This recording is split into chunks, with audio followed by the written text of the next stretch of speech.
What's up, Copy Squad? It's your boy Kyle Milligan coming to you live from Boca Raton, Florida, and today I want to discuss the hardest thing for copywriters to do, which is often the least. So the first thing I want to do is talk about my boy, Rob Braddock. He was a copywriter at Agora Financial, and we worked on one promo together called Trump Bonus Checks. This idea was his idea, and I had a couple months more experience than him at the time. And basically he was like, hey, I got this idea. I know you've got some promos under your belt. Can you kind of help me out with like how to get started, how to get rolling? And I remember the first night that we were hanging out together, the thing I told him, I said, all right, the easiest way to start a front-end sales letter is with a simple pattern interrupt with a take a look at this line. All right, take a look at this. And I said, all right, so he gave me all the information he had, and he had all like the headline and lead kind of imagined up. And I said, okay, let's take all this idea stuff and let's narrow it down to just one sentence to open our whole letter up. And it's going to be the words, take a look at this, okay? So I want to show you really quick. So this is the promo, Trump Bonus Checks. It's kind of infamous now because it's a very successful promo. And you'll see that the first line now is, Dear Proud American Citizen, take a look at this monstrous stack of papers. And as simple as that line seems, that took us probably an hour, maybe two. And he wrote some stuff up and he showed it to me, and I was like, okay, cool. I see what you're doing here, but there was like a whole page of copy, you know, well-written copy, and it was intriguing and captivating and curiosity-driven, all that stuff. And I was like, but it doesn't say take a look at this anywhere. Like, it's a whole story, and sure, it sucks you in, but I need to get attention now. I need someone to stop and focus. I need their eyeballs to shrink and go, what is that? And it was such a funny thing, because the hardest thing to do, I think, in copywriting is to do the very least.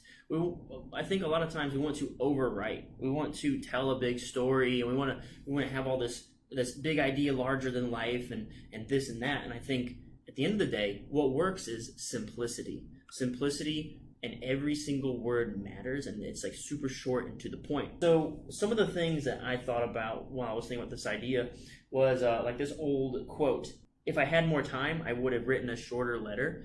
And I think that's one of the issues with a lot of copywriters is they want to do too much, right? And I think the hardest thing to do for us is the least. You know, we call it killing your darlings sometimes, basically chopping out entire blocks of copy that just teach or educate and they're not selling, you know? So I think that's one thing I wanted to point at. And the other thing I want to talk about is the research process again. So in order to finish the sentence, take a look at this blank, you have to do research because you have to know exactly where it's going. So once we had that line, take a look at this monster stack of papers. The monster stack of papers, we had to figure out what we were going to look at. You know, what are we going to take a look at? But in order to understand what we want people to take a look at, we need to understand what the benefit is we're going to give them. So again, this comes back to research, right? The research does the writing for you. So take a look at this monstrous stack of papers. Buried inside this 500-page legal document signed into law by President Trump himself hides a special loophole that any American can take advantage of, giving them a shot at a bunch of money, right? So again, it comes back to that research. And the hardest part was like, we don't want to tell a big story. We want to do the research that tells us you need to focus their vision right away on something, right? Get their attention, a pattern interrupt, and then immediately tell them why they're looking at it. That means the benefit. And guess what? Before we could write any of this, you know, and that's what made this take so long, this whole process, is we had to know like these numbers. We had to know what was this. Basically, this is tax law, right? This is a giant tax law, and it opens up a window that you can make some money, right? And you have to do all that research beforehand. You have to know exactly where you're going with it before you can tell them to take a look at anything, right? So as simple as it sounds to tell somebody, just write, take a look at this, and then put something there. It can be like an impossibly long and arduous task to kind of figure out what that thing is they're looking at, why they're looking at, where the benefit is in there, and how you make that intriguing, right? So you'll also note that whenever we figured out what we told them to look at, you know, this monstrous stack of papers, we did a little bit of fascinations, okay, a little bit of teasing, buried in a 500-page legal document signed into law by President Trump himself. Okay, so when you see, those are specifics. So if you've seen any of my videos about how to write good bullets, the way to write a good bullet is to basically get the audience wondering how, and then be weirdly specific about the details so that they feel like it's real, or at least it draws more intrigue and curiosity. So one of the things that we did here, you know, 500-page legal document, signed into law by President Trump. Okay, well, what's this legal document? What did President Trump do? I'm interested in Trump because he's in the news left and right, and it's always something crazy happening with that guy, right? So that's a super intriguing sort of way to approach it.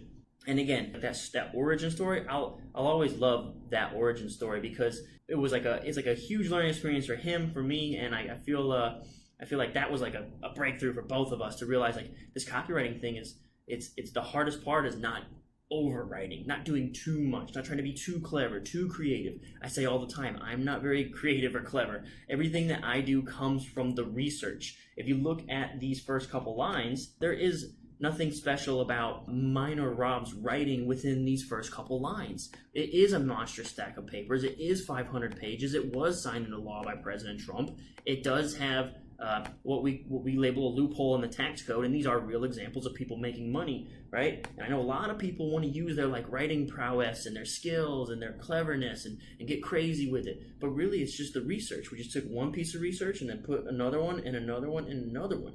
And the hardest part, I think, for the copywriting game is to simply just do the least. I think it carries through, not like just this pattern interrupt example is one, but it also carries through at other levels of the copy when we're talking about mechanisms, right? You don't want to have 45 mechanisms, right? Like you don't want to have 45 terms with quotations around them where the reader's going to be like, well, this is all BS. This doesn't make any sense. Like you quotate everything. You're sounding really scammy, right? You got to have like one mechanism. You got to have like one big catalyst that makes all this happen. And you got to tell one story, right? So there can be a lot of little stories and case studies and stuff that support your bigger story. But at the end of the day, we need to be talking about a big story, like one single big story. And for this particular promo, we have, Trump bonus checks. Trump did a thing and now you can get paid. That's our big story in this promo. But every other little story that we tell within that bigger context all supports this idea that Trump did a thing, now you get paid. And if it didn't support that, we had to cut it out. Me and Rob put together a research document that's like anywhere from like 60 to 90 pages. I can't even remember now. But I know it was way, way, way up there between like all the stuff that we put in there. And if it was even stuff that looked super interesting, that we thought was super cool and intriguing, if it didn't support that story, that single story, we couldn't put it in there. And I know the old... but I think it's like do 8 times the research you need, and that's crazy because that means a lot of things that you think are really neat, really cool and intriguing will not make it into your sales letter. And again, the challenge as a copywriter is to do the least.